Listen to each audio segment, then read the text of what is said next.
Kalau sistem structure itu negatif dia. Kalau yang redesigning itu bersifat positif.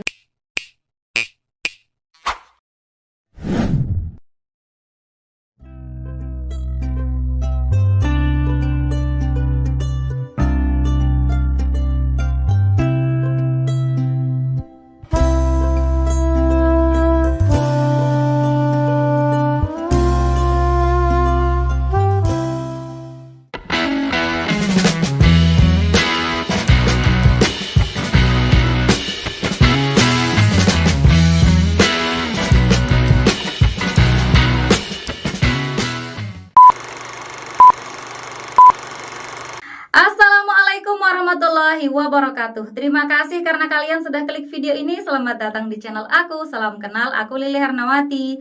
Teman-teman, kali ini kita akan kembali membahas mengenai beberapa prediksi soal untuk seleksi P3K tahun 2023. Dan pada video kali ini spesial saya akan membahas mengenai SKTT moderasi beragama, yaitu materi, metode iceberg, dan juga proses U untuk menyelesaikan persoalan di moderasi beragama, teman-teman. Tapi sebelum itu, buat kalian yang belum subscribe channel ini, yuk dukung Mimin dulu dengan klik tombol subscribe kalian. Dan jangan lupa untuk nyalakan juga tombol notifikasinya supaya teman-teman tidak ketinggalan info-info terbaru dari aku. Terima kasih. Oke teman-teman, sebelum kita mulai untuk membahas mengenai proses U dan juga metode iceberg, teman-teman ya, di sini saya tidak bosan-bosannya untuk mengingatkan teman-teman terkait dengan seleksi P3K 2023 untuk Kementerian Agama, teman-teman ya. Di sini ada 2 kali tes. Yang pertama CAT-BKN yang kemarin pernah teman-teman ikutin ya, kompetensi teknis, mansos, sama juga wawancara, teman-teman ya. Kalau manajerial sosial kultural ini kan PG-nya 117, saya yakin teman-teman sebagian besar di sini sudah lulus, teman-teman. Kemudian wawancara juga 24. Nah, sekarang yang perlu ditambahkan adalah kompetensi teknis, di mana di sini untuk Kementerian Agama menyediakan fasilitasnya, yaitu apa? Seleksi kompetensi teknis tambahan berupa tes moderasi beragama, teman-teman ya, di mana ini nilainya 50%, dan yang kompetensi teknis BKN juga 50%, teman-teman. Nah, ini sudah keluar jadwalnya, teman-teman ya. Baru hari ini, pagi ini, ada yang tanggal 12 Desember, ada yang tanggal 13 Desember. Jadi antara 12-13 Desember tahun 2023 untuk SKTT-nya. Buat teman-teman yang lagi deg-degan mau ikut tes SKTT moderasi beragama, komen dulu yuk, komen dulu. Kita lemesin dulu tangan-tangannya ya, ketik dulu teman-teman mau tes tanggal berapa, tanggal 12 atau tanggal 13. Oke teman-teman, kita lanjut lagi ya. Nah, di sini kita lihat dulu 4 indikator moderasi beragama, teman-teman ya. Ternyata tidak berubah dari tahun sebelumnya. 4 indikator ini juga yang diberikan di tahun sebelumnya, teman-teman. Yaitu komitmen kebangsaan, toleransi, anti kekerasan, dan penerimaan terhadap tradisi, teman-teman ya. Nah, kita lihat di sini kisi-kisinya untuk komitmen kebangsaan, penerimaan terhadap prinsip-prinsip berbangsa yang tertuang dalam Konstitusi Undang-Undang Dasar 1945 dan juga regulasi di bawahnya, teman-teman. Nah, ini cukup luas kalau kita lihat di tahun kemarin ya. Ada hafalannya juga, teman-teman ya. Ada hafalan Undang-Undang, UUD, kemudian Pancasila, kemudian undang-undang terkait toleransi, terkait anti kekerasan. Ini juga perlu untuk dipelajari, teman-teman ya, karena saling terkait satu sama lain. Kemudian undang-undang dasar juga, mana yang menunjukkan demokrasi dan lain sebagainya, teman-teman ya. Pancasila juga ada yang menanyakan terkait dengan butir-butir Pancasila, teman-teman ya. Jadi teman-teman ya, setidaknya kalau mau bagus dan mau menguasai diri ya, kan biasanya kita kalau ikut tes itu banyak deg-degannya ya, apalagi ini tes satu kali untuk menambah nilai. Jadi teman-teman kadang-kadang sudah hafal malah buyar gitu, teman-teman ya. Jadi harus benar-benar dipersiapkan. Itu dia untuk komitmen kebangsaan. Kemudian toleransi, teman-teman ya, kisi-kisinya menghormati perbedaan dan memberi ruang orang lain untuk keyakinan, mengekspresikan keyakinannya dan menyampaikan pendapat, menghargai kesetaraan dan sedia bekerja sama, teman-teman. Nah, Kalau toleransi ini lebih kepada bagaimana teman-teman menghargai perbedaan gitu teman-teman ya. Kemudian anti kekerasan, menolak tindakan seseorang atau kelompok tertentu yang menggunakan cara-cara kekerasan baik secara fisik maupun verbal dalam mengusung perubahan yang mereka inginkan. Jadi kalau ada dalam soal yang kira-kira teman-teman ya mereka menggunakan kekerasan dalam kehidupan sehari-hari, baik itu dalam memberitahukan kepada anaknya, kepada tetangganya, baik mereka untuk berdakwah atau apapun itu, kalau mereka menggunakan kekerasan langsung saja teman-teman tolak teman-teman ya. Kemudian yang keempat, penerimaan terhadap tradisi. Ramah dalam penerimaan tradisi dan budaya lokal dalam perilaku keagamaannya sejauh tidak bertentangan dengan pokok ajaran agama. Jadi kalau ada adat istiadat di masyarakat selama agama yang dianut oleh mereka itu tidak bertentangan dengan adat istiadatnya, biarin aja gitu. Teman-teman hargai. Kalau teman-teman misalkan tidak setuju ya nggak apa-apa gitu ya, itu urusan pribadi masing-masing. Tapi teman-teman tidak ada salahnya untuk menghargai gitu teman-teman ya. Oke, itu dia teman-teman kisi-kisinya yang sudah keluar di bulan Desember ini teman-teman ya, barusan tadi pagi kita dapat edarannya teman-teman. Nah, kemudian di sini saya mau kasih tahu juga jumlah soal dan bobot nilai. Di sini tidak beda dengan tahun 2022 yang sering saya kabarkan ke teman-teman ya pada video-video sebelumnya maupun di live kita. Di sini jenis soalnya ada dua bagian, bagian pertama dan bagian kedua, di mana bagian pertama itu ada 20 butir soal. Pilihan gandanya kalau tahun kemarin A, B, C, D teman-teman ya. Dan nilai benarnya mendapatkan poin 1, kalau salah atau tidak menjawab dapat poin 0 teman-teman ya, hati-hati. Jadi kalau yang bagian 1 ini kalau teman-teman misalkan nggak tahu jawabannya ya boleh teman-teman tebak, tapi kalaupun teman-teman tidak jawab ya tetap teman-teman tidak masalah, karena kan tidak ada poinnya kalau salah gitu. Itu yang bagian 1. Tapi berbeda dengan bagian 2. Di sini bagian 2 itu ada 40 butir soal, dimana pilihan gandanya juga A, B, C, D teman-teman ya, A, B, C, D. Poin tertingginya 4 dan poin paling rendah 1. Artinya apa? Semua jawaban itu benar, tidak ada yang salah. Jadi usahakan untuk ini teman-teman harus menjawab soalnya ya, harus dijawab mau tidak mau ya. Karena lumayan, poin 1 aja lumayan teman-teman ya. Nah, jangan sampai teman-teman tidak jawab, karena kalau tidak jawab itu poinnya 0 teman-teman, seperti itu. Nah, jadi totalnya adalah 60 butir soal dan waktunya teman-teman 90 menit. Ini lumayan tinggi ya. 90 menit berarti masing-masing soal dapat waktu 90 detik gitu teman-teman ya, atau 1,5 menit.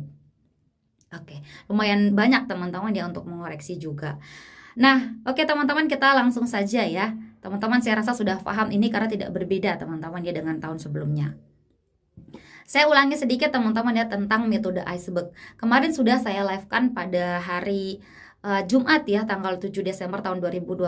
Buat teman-teman yang belum lihat live saya, boleh teman-teman cek di beranda, klik nama saya nih, nama channel saya ini yang di bawah. Kemudian klik beranda saya dan klik live teman-teman ya, live saya. Nah, itu ada banyak di situ teman-teman. Teman-teman ambil yang paling atas, itu saya udah bahas mengenai metode iceberg gitu bareng-bareng sama teman-teman yang lain. Tapi nanti dulu, jangan sekarang, karena sekarang teman-teman selesaikan dulu videonya gitu ya. Oke ya. Nah, metode iceberg ini teman-teman ada 4 indikator yang bisa kita lihat teman-teman ya, yang bisa kita ukur. Yang pertama adalah event. Apa yang sedang terjadi? Biasanya ini terlihat di permukaan gitu ya kan. Kalau gunung es atau iceberg ini kan dari atas ke bawah ya. Jadi ada bagian bawah yang lebih banyak daripada bagian atas yang tampak gitu teman-teman. Seperti ini ya. Ini kan bagian atas eventnya kan terlihat, tapi sedikit yang terlihat gitu. Sedikit. Sedangkan yang banyak di bawah ada 3 aspek yang tidak terlihat. Dan ini yang harus kita usahakan untuk tahu teman-teman kalau ada masalah gitu ya. Apa saja itu? Yang kedua adalah pattern of behavior gitu ya. Tingkah laku gitu. Tingkah laku yang terjadi di masyarakat, terlihat gitu, yang mendukung secara langsung maupun tidak langsung mendukung terjadinya event ini teman-teman ya. Saya langsung sambil lihatkan ya pengertiannya. Kita mulai dari event ya. Event itu fenomena yang sedang terjadi, peristiwa yang sedang terjadi, terlihat jelas, fakta, nggak usah kita duga-duga ya, fakta.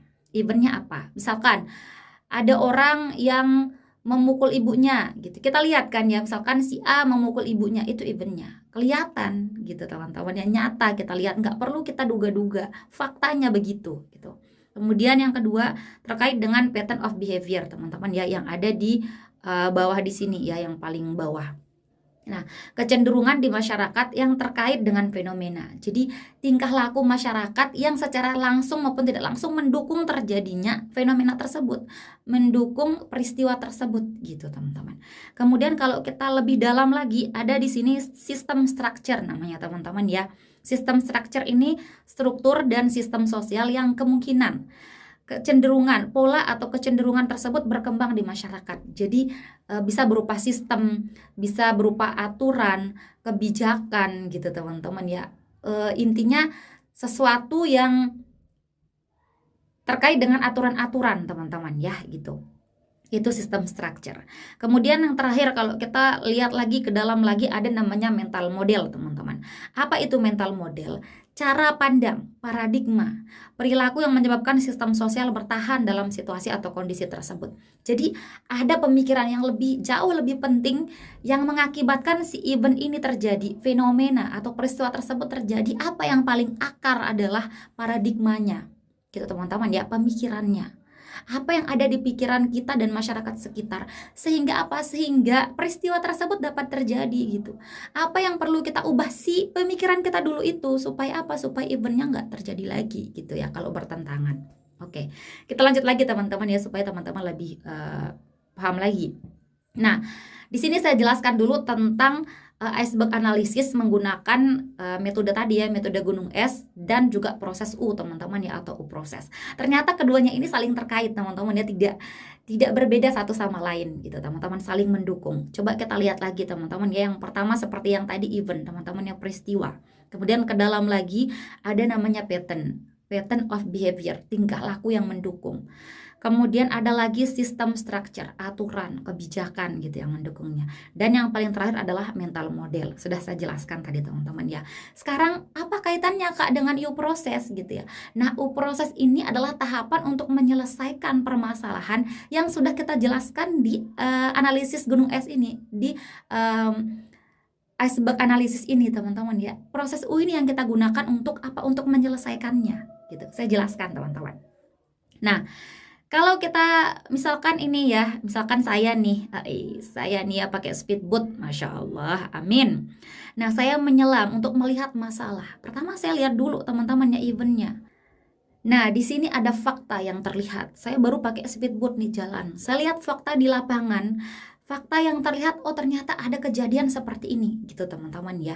Kemudian saya mau tahu kenapa sih fakta ini bisa terjadi. Saya menyelam ke kedalaman ini ya, ke lautan gitu ya. Saya menyelam ke sini. Saya nggak lagi pakai speedboat ya, saya pakai alat renang gitu. Kita lihat ke bawah, ada perilaku, ada sikap, ada kebiasaan masyarakat dan lingkungan sekitar. Sehingga apa? Sehingga fakta ini terdukung, fakta ini terjadi gitu. Kemudian saya ke dalam lagi, saya lihat lagi, ternyata bukan hanya karena perilaku kita, tapi karena ada dukungan lagi, ada budaya, ada tradisi, ada aturan, ada sistem, ada kebijakan yang berlaku gitu teman-teman ya. Sehingga apa? Sehingga fakta yang terlihat, fenomena yang terlihat itu tidak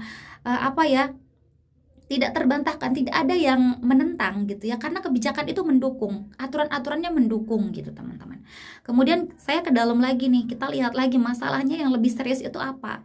Apakah hanya selesai pada budaya saja, selesai pada aturan saja, selesai pada sistem saja? Ternyata tidak. Kita lihat lagi yang selanjutnya, apa itu?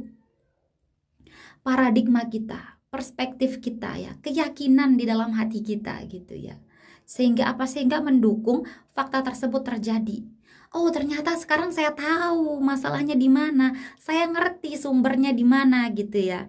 Di kedalaman yang paling dasar saya tahu sumbernya itu apa. Ternyata paradigma kita, pemikiran kita, keyakinan kita gitu ya. Sehingga terdukung terjadinya event tersebut.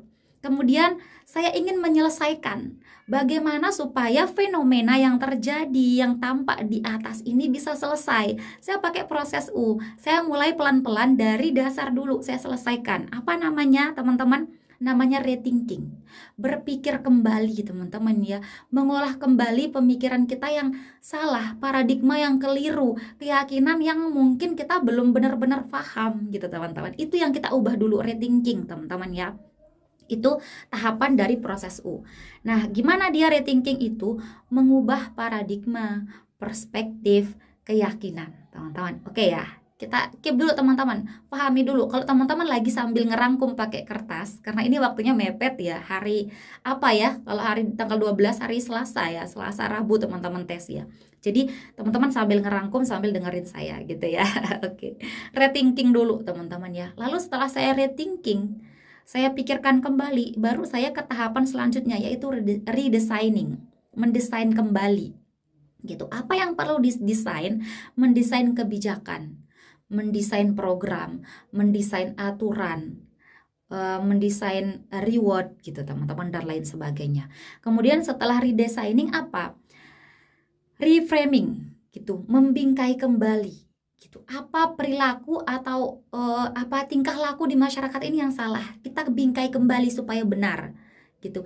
Kita sebarkan kebijakan-kebijakan dan program-program yang sudah kita desain tadi gitu. Dengan apa? Dengan menyebarkannya supaya apa? Supaya terbingkai kembali gitu ya, supaya benar tingkah laku di masyarakat itu, supaya benar gitu teman-teman. Nah, caranya memastikan mewujudkan kebiasaan baru yang lebih baik gitu teman-teman. Supaya apa? Supaya fenomena yang terjadi ini bisa terselesaikan ya teman-teman ya, even ini fenomena ya teman-teman. Nah, baru setelah itu kita mendapatkan hasilnya. Apa hasilnya? Reacting namanya teman-teman ya. Tentunya bertolak belakang antara fenomena yang tadi dengan hasil reacting. Baru kita disebut dengan berhasil gitu. Baru saya berhasil namanya, menyelesaikan masalah. Oke teman-teman ya. Kita sebelum ke contoh soal, saya jelaskan lagi teman-teman ke contoh-contoh yang terkait dengan 4 kisi-kisi moderasi beragama tadi teman-teman. Ya, yang kemarin udah nonton live saya ulangi lagi nggak apa-apa teman-teman ya, supaya makin paham. Contoh penerapan metode iceberg teman-teman ya. Yang pertama, misalkan fenomena yang terjadi yang kita lihat secara nyata. Nih teman-teman, contohnya banyak guru yang menghukum siswa dengan kekerasan fisik. Nah, kekerasan fisik ini kan termasuk dari kisi-kisi moderasi beragama. Apa kisi-kisinya? Yang ketiga, anti kekerasan. Anti kekerasan. Nah, supaya fenomena ini hilang, supaya fenomena ini tidak terjadi lagi, nanti kita akan menggunakan proses U. Tapi sebelum itu pasti kita harus cari tahu dulu teman-teman ya, apa masalahnya ke bawah gitu, apa masalahnya. Yang pertama kita lihat pattern of behavior, tingkah laku yang mendukung ya. Yang pertama ada orang tua dan pihak sekolah yang mengizinkan terjadinya hal tersebut. Jadi kalau wali, murid, dan para guru, stakeholder di sekolah mengizinkan adanya kekerasan, maka terjadi kekerasan itu. Gitu teman-teman ya. Kemudian yang kedua, banyak anak didik yang tidak patuh sebelum dihukum dengan kekerasan. Terlihat jelas teman-teman ya di sekeliling kita. Kalau beberapa anak memang yang sering dihukum itu adalah yang kalau dengan kata-kata diingatkan sama gurunya ini nggak ngaruh teman-teman ya, harus dengan kekerasan. Biasanya begitu. Kemudian yang ketiga, jarang atau sedikit guru yang mendidik tanpa kekerasan. Jadi karena ada nih teman-teman guru yang lain yang dilihat menggunakan kekerasan, jadi ikut-ikutan, yang nggak pernah dengan kekerasan jadi ikut-ikutan. Gitu, menjadi kebiasaan gitu. Nah, kemudian kita lihat lagi sistem structure, kita ke bawah lagi. Apa masalah yang lebih mendalam? Kenapa bisa behavior ini terjadi? Pattern of behavior ini terjadi. Sistem structure-nya yang pertama, kebijakan sekolah. Ingat teman-teman ya, kalau sistem structure terkait dengan kebijakan, aturan, budaya, tradisi, dan lain sebagainya teman-teman ya, terkait dengan aturan secara umum. Pertama, kebijakan sekolah tidak melarang adanya tindakan kekerasan, tidak ada larangan. Kemudian yang kedua, aturan tidak langsung, jika anak tidak patuh langsung dipukul. Karena apa? Karena sudah biasa terjadi, gitu teman-teman ya. Oke, kita lihat mental modelsnya apa teman-teman ya. Kita ke yang paling bawah gitu, akar masalahnya di mental model ini teman-teman. Yang pertama, perspektif agama. Jika anak sudah ditegur namun tidak patuh, maka boleh dipukul gitu ya. Padahal kita nggak tahu gitu ya, pukulan seperti apa yang benar gitu teman-teman ya. Apakah dengan lembut dulu, apakah apa dulu gitu teman-teman ya. Kita hanya tahu secara umum terkait dalil misalkan ya, kita hanya tahu umumnya saja gitu ya. Kalau anak udah ditegur nggak patuh boleh dipukul, kan itu secara umum saja, kita nggak tahu rinciannya seperti apa yang boleh itu gitu teman-teman. Baru kita tahu umumnya saja, baru kita baca sedikit aja kita sudah yakin itu cara kita yang benar, padahal belum tentu gitu teman-teman ya. Padahal semakin kita banyak membaca, banyak ilmu, harusnya kita semakin tahu gitu maksud dari dalil-dalil tersebut gitu misalkan teman-teman ya. Ini perspektif agama. Kemudian yang kedua, perspektif guru. Anak pasti patuh jika sudah dipukul katanya teman-teman. Dan yang terakhir, perspektif siswa. Jika aku belum dipukul, maka ini bukan kesalahan serius katanya. Kenapa? Karena kalau sudah dipukul pasti ini kesalahan saya serius gitu. Jadi kalau saya belum dipukul ya udah nggak apa-apa, saya ini aja nggak patuh aja gitu misalkan ya teman-teman. Pemikiran dari siswa seperti itu. Nah, teman-teman, itu dia masalah-masalahnya teman-teman ya. Kita sudah tahu sampai akar masalahnya. Sekarang kita akan selesaikan menggunakan proses U, teman-teman. Contoh penerapan proses U dalam menyelesaikan masalah yang tadi, teman-teman ya. Kita mulai dari bawah. Kita rethinking dulu, teman-teman ya. Apa yang kita ubah dulu akar masalahnya, yaitu pemikiran kita. Ya, teman-teman ya, paradigma kita, keyakinan kita, teman-teman. Itu rethinking. Yang pertama, mengubah pemikiran guru. Anak yang belum patuh tidak harus dipukul. Anak disuruh dengan kelembutan, guru meminta dengan cara lembut, maka anak akan patuh. Gitu teman-teman ya, pemikirannya harus diubah. Kemudian mengubah pemikiran siswa. Saya harus patuh sebelum dipukul. Gitu teman-teman. Nanti kalau teman-teman punya yang lain silahkan komen aja di kolom komentar. Apalagi kalau misalkan menurut teman-teman ini rethinkingnya nggak tepat, boleh komen di kolom komentar ya. Kita saling berbagi ilmu gitu ya. Oke, kita lanjut teman-teman. Yang kedua, redesigning. Jadi kita mendesain kembali. Apa yang didesain kembali bisa aturan, kebijakan, tradisi, adat istiadat, dan lain sebagainya teman-teman. Ini aturan gitu. Kita lihat yang pertama, kebijakan sekolah harus melarang adanya tindakan kekerasan gitu teman-teman ya. Kemudian yang selanjutnya adalah reframing teman-teman ya. Membingkai kembali. Yang pertama, orang tua dan pihak sekolah tidak mengizinkan terjadinya kekerasan. Yang kedua, anak didik patuh tanpa dihukum dengan kekerasan. Kemudian yang ketiga, tidak ada guru yang mendidik dengan kekerasan. Jadi tingkah lakunya berubah, tidak lagi tingkah laku yang negatif ya teman-teman ya. Tingkah laku ke penyelesaian, itu reframing, ke penyelesaian fenomena yang terjadi gitu. Nah, jadi kita akan dapatkan reactingnya. Reacting itu sesuatu yang bertolak belakang dengan fenomena tadi, masalah yang tadi gitu. Apa jadinya reactingnya? Reactingnya tidak ada guru yang menghukum siswa dengan kekerasan fisik. Jadi tidak ada lagi fenomena itu gitu. Itu hasilnya setelah kita menggunakan proses U. Oke, sampai sini teman-teman paham ya. Kalau teman-teman belum paham proses U, boleh sambil digambar proses U-nya dan model metode dan metode iceberg-nya sambil teman-teman tulis gitu teman-teman. Oh, langkah pertama ini dulu gitu, baru ke rethinking, redesigning, kemudian reframing dan reacting gitu teman-teman. Oke, kita lanjut lagi teman-teman ya ke kisi-kisi yang kedua setelah anti kekerasan teman-teman. Kita lihat contoh penerapan metode iceberg pada fenomena. Perilaku diskriminasi marak dijumpai di masyarakat. Diskriminasi teman-teman ya, ini terkait dengan apa sih? Ini contoh terkait dengan toleransi teman-teman ya, toleransi. Ya, kisi-kisi kedua untuk tes moderasi beragama. Mungkin ada yang tanya, Kak ngapain bahas itu, emang keluar ya katanya gitu. Tahun kemarin keluar, tapi tahun ini saya nggak tahu teman-teman ya, karena bukan saya yang buat soal, tapi nggak ada salahnya buat teman-teman pelajari. Siapa tahu di next teman-teman ada tes-tes yang lain, bisa jadi itu keluar, teman-teman langsung ingat gitu ya. Atau mungkin teman-teman guru di sini banyak guru kan ya yang di Kemenak ya. Siapa tahu teman-teman nanti mengajarkan metode pembelajaran dengan proses ini atau metode iceberg ini bisa teman-teman. Oke, kita lihat dulu pattern of behavior untuk tindakan diskriminasi ini teman-teman yang marak terjadi. Apa tingkah laku yang membuat fakta atau fenomena ini terjadi teman-teman di masyarakat? Yang pertama adalah adanya perlakuan diskriminatif dari mayoritas ke minoritas, secara langsung maupun tidak langsung teman-teman ya. Kemudian yang kedua, adanya perbedaan kehidupan sosial di masyarakat.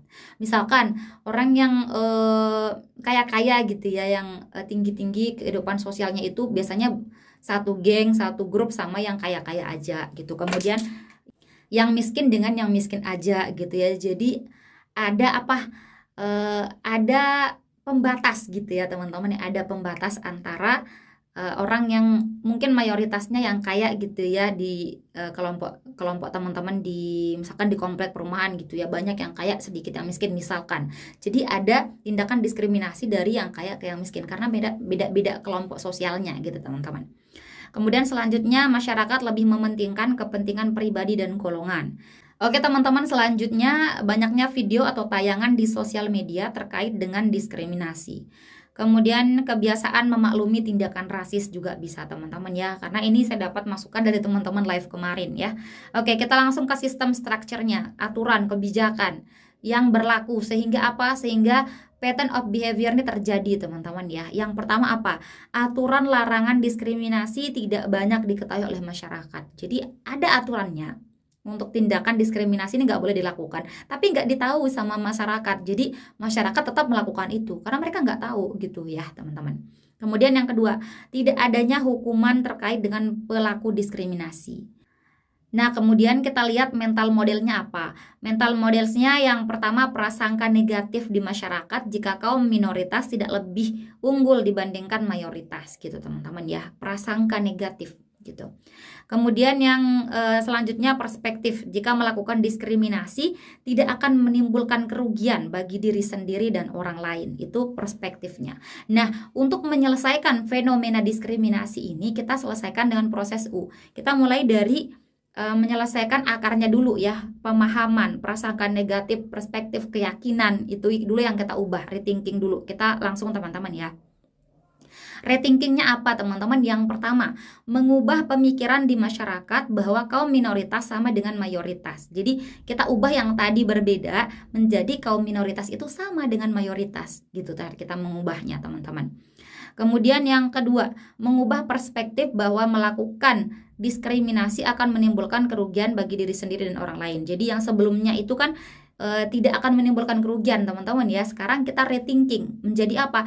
Menjadi kalau kita melakukan gitu ya. Kalau kita melakukan ini, jangan mengubah di pemikiran di masyarakat gitu ya.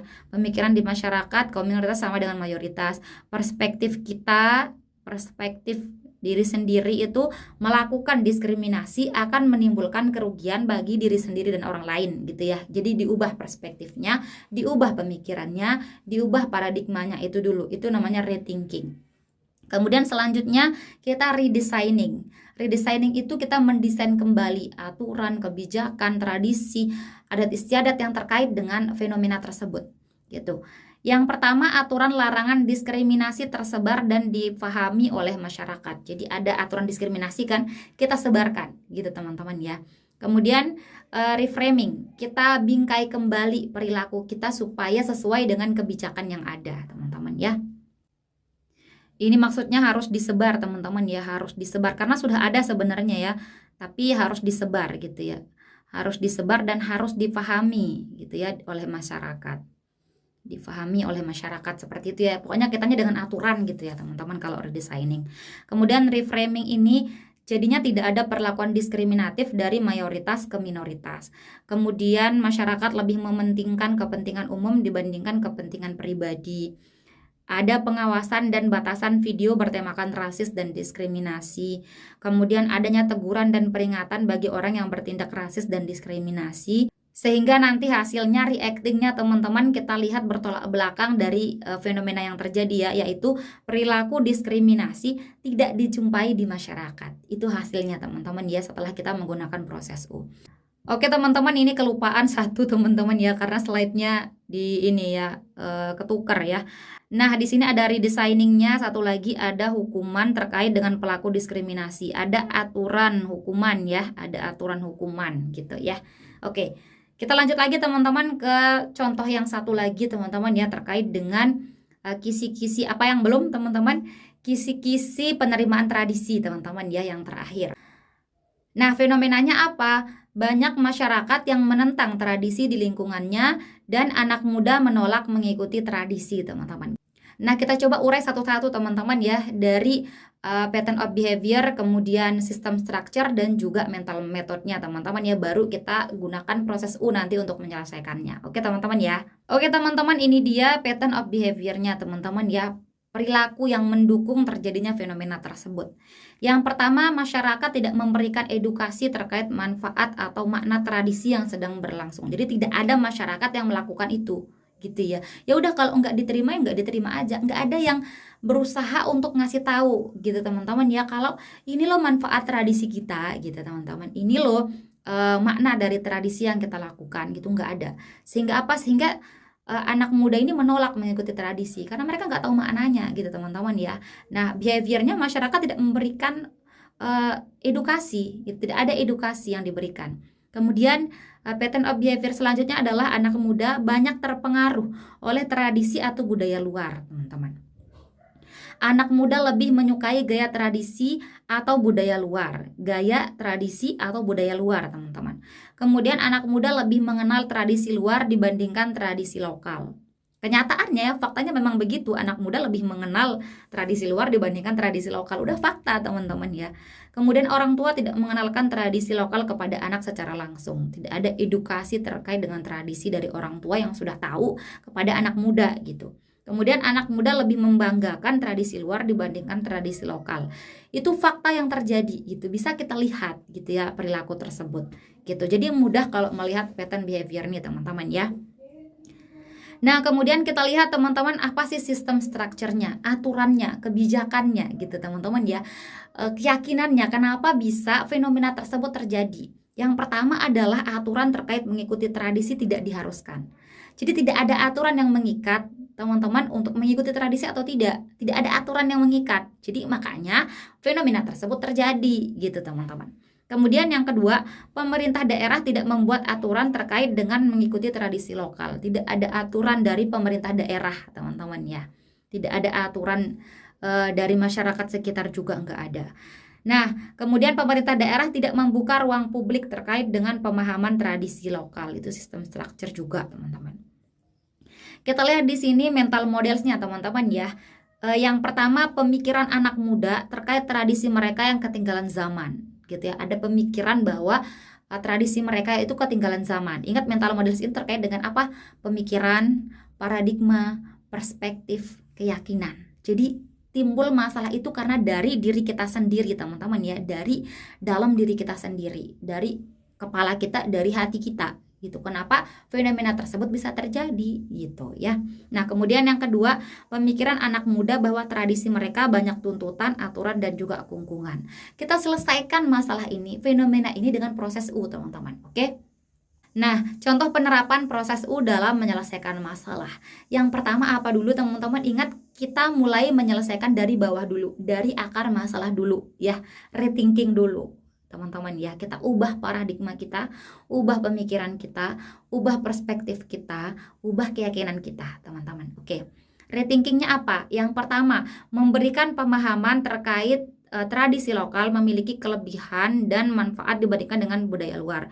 Memberikan pemahaman terkait atau bahwa memberikan pemahaman bahwa tradisi lokal memiliki kelebihan dan manfaat gitu ya dibandingkan dengan budaya luar gitu. Kemudian memberikan pemahaman bahwa budaya lokal tidak banyak tuntutan. Jadi bertolak belakang dengan yang tadi dengan mental models. Jadi mental models ini lawannya adalah rethinking gitu teman-teman ya. Kalau sistem structure lawannya adalah apa? Lawannya adalah redesigning gitu teman-teman.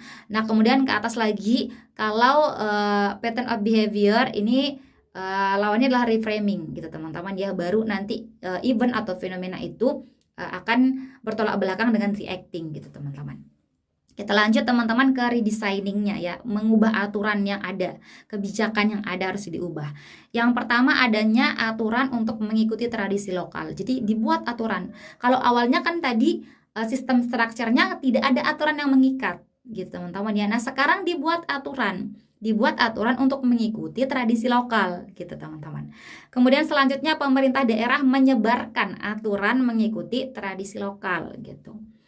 Kita lihat lagi pemerintah daerah membuka ruang publik terkait dengan pemahaman tradisi lokal. Jadi tinggal dibalik saja teman-teman ya. Yang terakhir adanya aturan untuk lebih mengutamakan budaya lokal dibandingkan budaya luar. Jadi dibuatkan aturan gitu ya. Buatkan aturan. Agar apa? Agar mereka anak muda ini mengutamakan budaya lokal dibandingkan dengan budaya luar gitu teman-teman ya.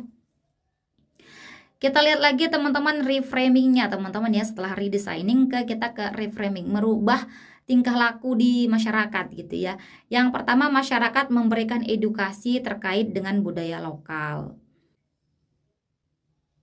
Oh maaf teman-teman ya, sepertinya yang ini karena bukan aturan yang dua ini ya. Ini kan Pemda membuka ruang publik, ini kan pattern of behavior harusnya ini tadi ya. Ini teman-teman. Jadi ini masuk ke reframing kita teman-teman ya, reframing. Sama dengan yang ini karena ini bukan aturan kan, tapi menyebarkan aturan, bukan membuat aturan. Jadi ini masuk ke reframing teman-teman ya. Ini bertolak belakang dengan yang tadi teman-teman ya, yaitu behaviornya teman-teman. Oke, tadi juga keliru berarti teman-teman ya.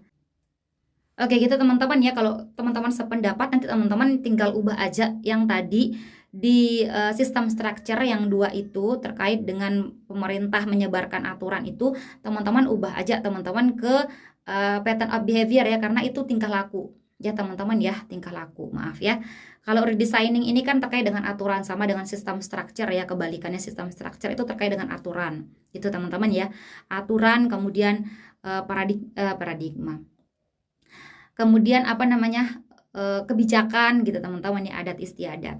Nah kemudian yang selanjutnya ya reframing, kita lanjutkan lagi. Anak muda tidak terpengaruh oleh tradisi budaya luar, kemudian anak muda lebih menyukai gaya tradisi budaya lokal, anak muda lebih mengenal tradisi lokal dibandingkan tradisi luar gitu ya, jadinya ya reframingnya.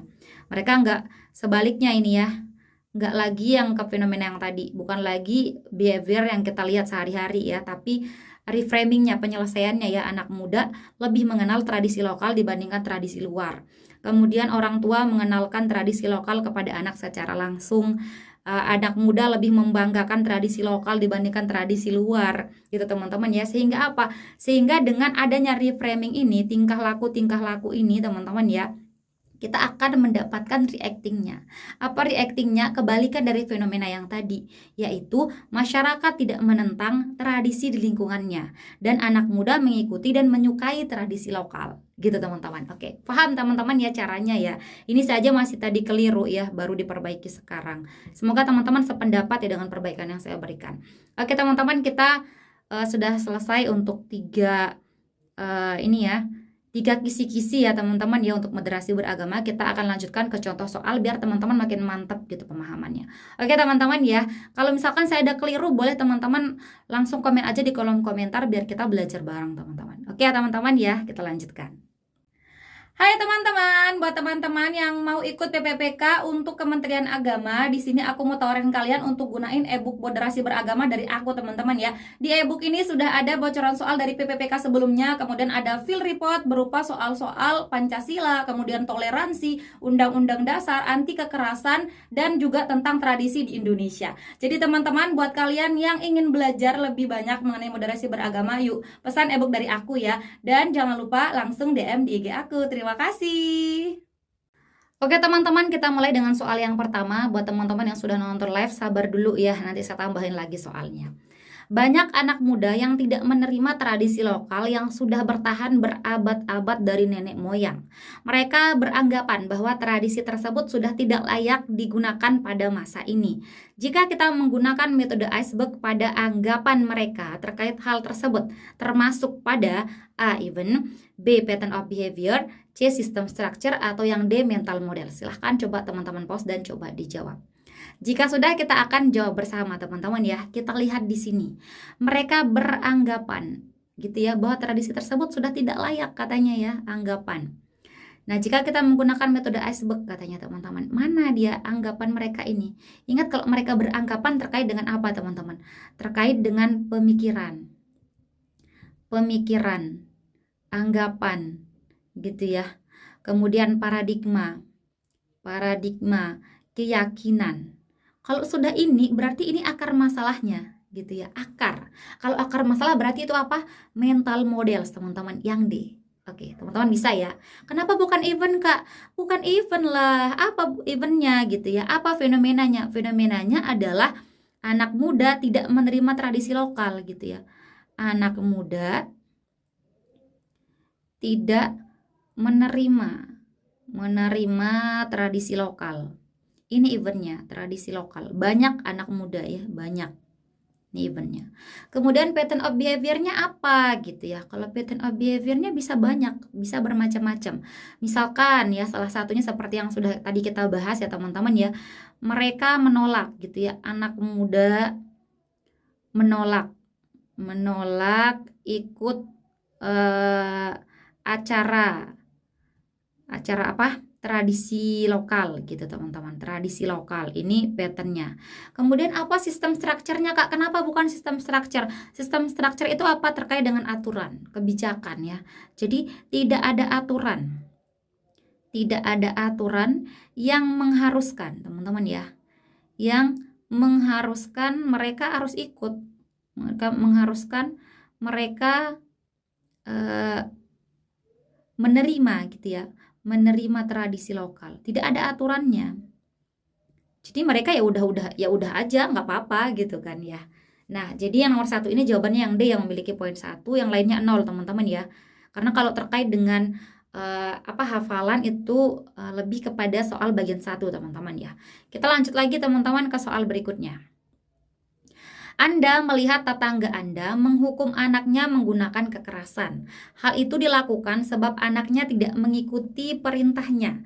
Ia mengatakan bahwa anaknya sering membantah, anaknya tidak mau mengikuti apa yang diinginkan sebelum dipukuli. Jika kita menggunakan metode iceberg, maka penjelasan dari ibu tersebut termasuk A. Mental models, B. Event, kemudian C. Pattern of behavior, dan atau yang D ya sistem structure. Silahkan coba teman-teman pause dan coba dijawab. Jika sudah kita akan jawab bersama teman-teman. Kita lihat di sini ya.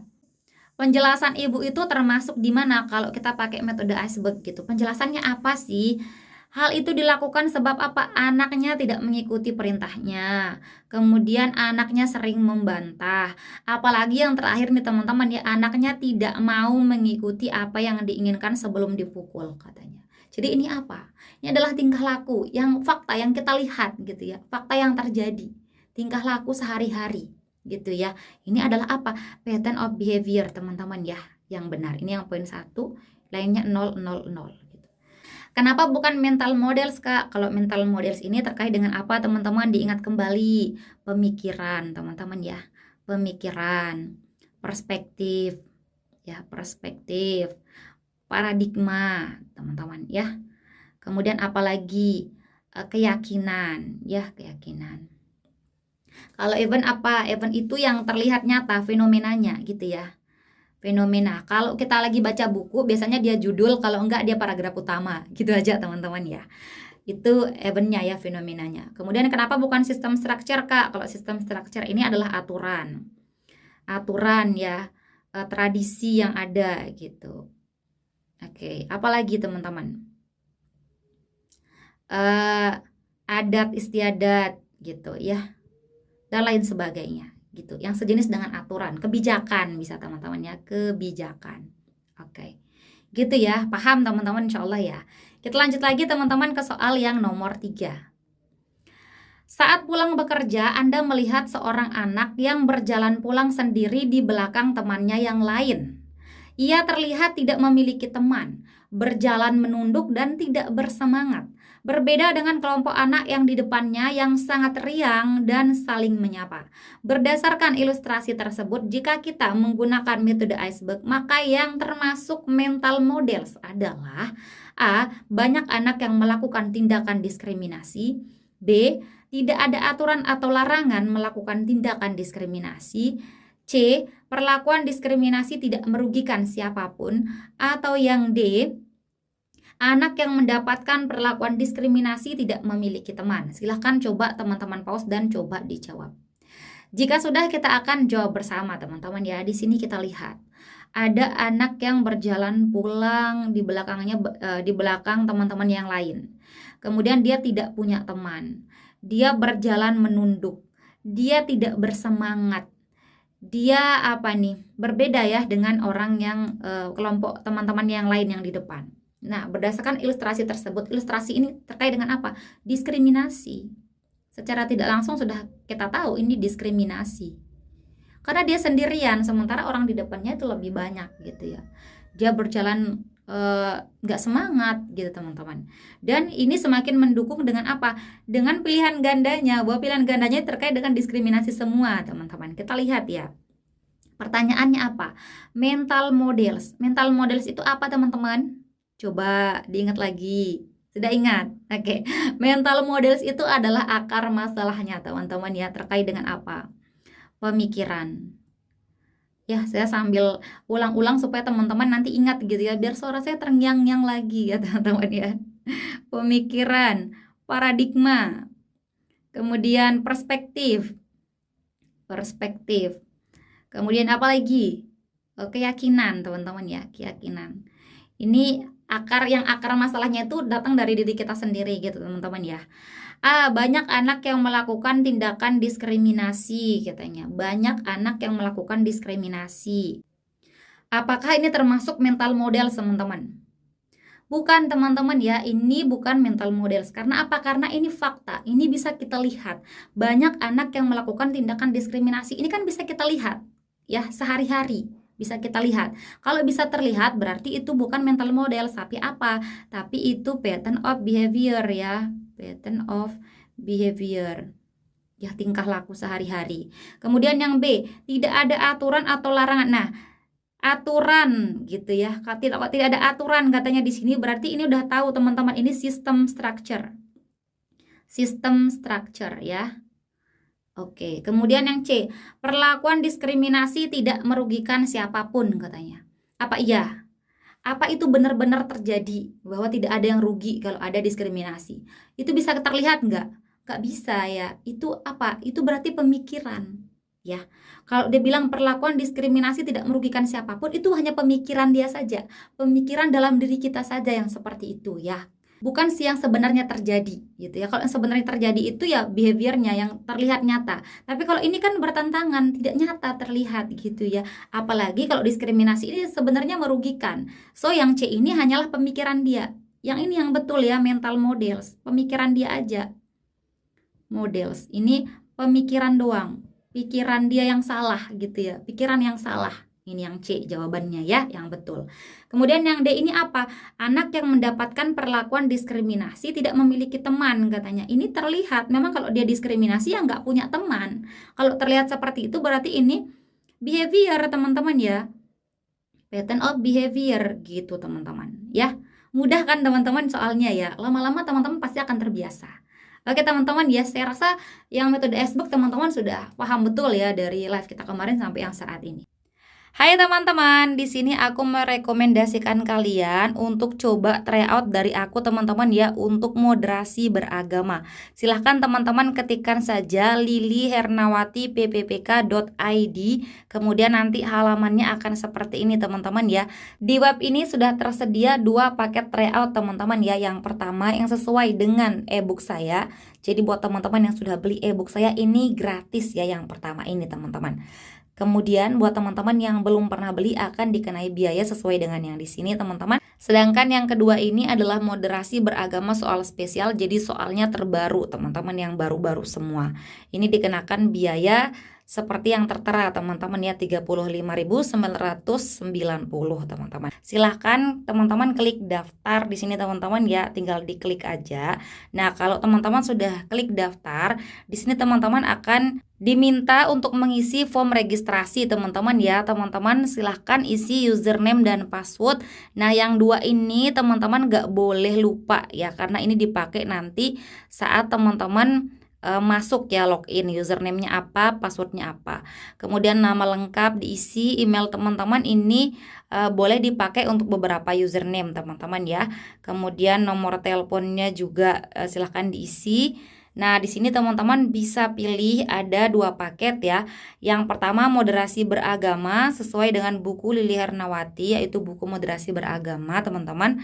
Dan kemudian ada moderasi beragama soal spesial. Nah, soal spesial ini di luar soal-soal saya yang ada di YouTube maupun yang ada di ebook teman-teman ya. Nanti teman-teman bisa langsung pilih teman-teman, misalkan moderasi beragama soal spesial gitu. Kemudian teman-teman langsung klik daftar ya teman-teman ya. Oke teman-teman, jika teman-teman sudah selesai daftar, silahkan langsung cek email untuk verifikasi teman-teman ya, verifikasi akun teman-teman.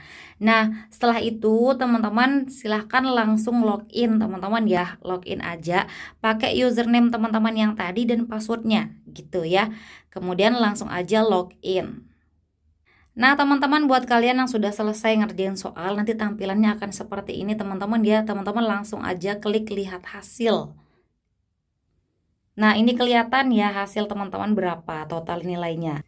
Buat teman-teman yang berminat, silahkan langsung aja hubungi aku, teman-teman ya. Terima kasih.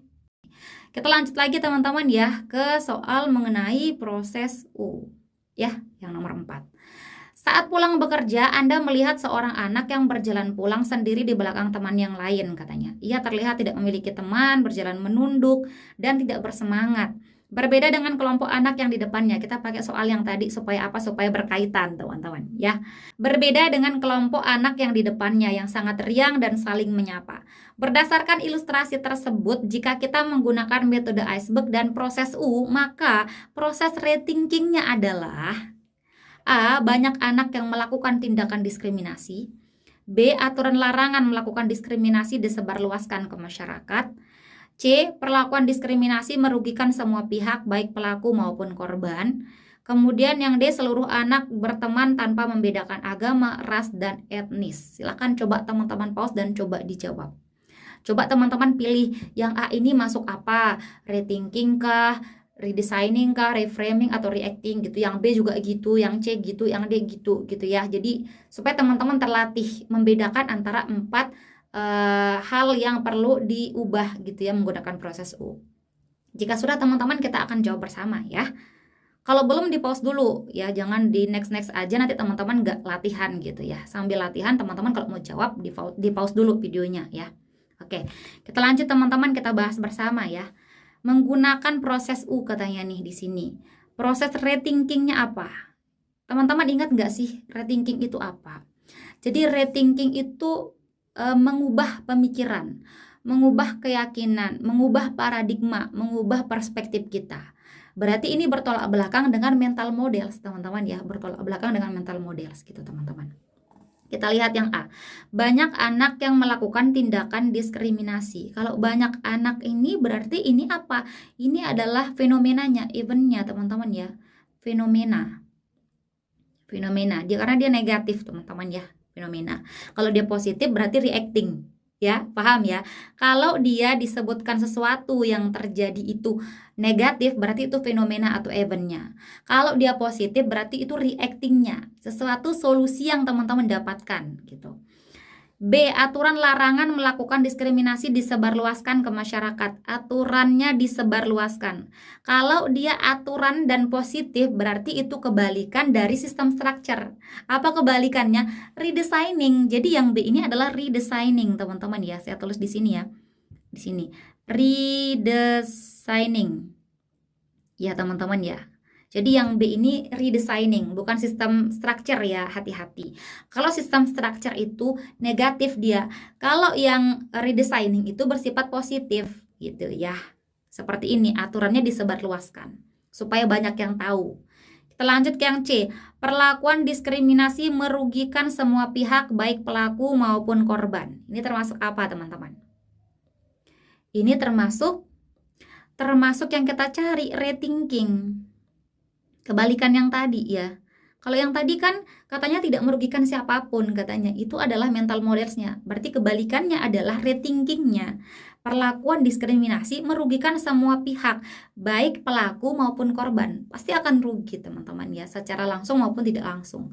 Kemudian kita lihat yang terakhir, apa itu? Seluruh anak berteman tanpa membedakan agama, ras, dan etnis. Seluruh anak berteman katanya tanpa membeda-bedakan.